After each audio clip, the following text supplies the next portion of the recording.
ఒకటి, పాపము ద్వారా మనుషుల్లోనికి వచ్చింది వ్యాధి. ఏంటిదంట? వ్యాధి. పాపము ద్వారా మనుషులకు ఇదిగో వ్యాధి, రోగము సంక్రమించింది.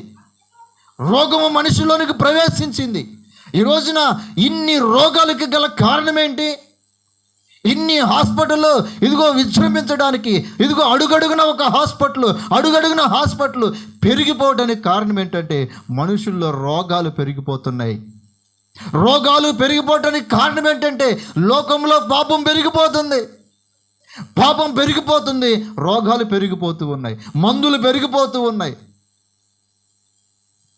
ప్రియ దేవుని బిడ్డలారా, మనుషులకి రోగము రెండు విధాలు కలుగుతుంది. ఒకటి, దేవుని మహిమపరచబడటానికి రోగం వస్తుంది. రెండోది, పాపం ద్వారా రోగం మనిషికి వస్తుంది. మనం గనక బైబిల్ గ్రంథంలో పరిశీలన చేస్తే, దేవుడు యేసు ప్రభువుల వారు సంచరిస్తున్నటువంటి ఆ దినాల్లో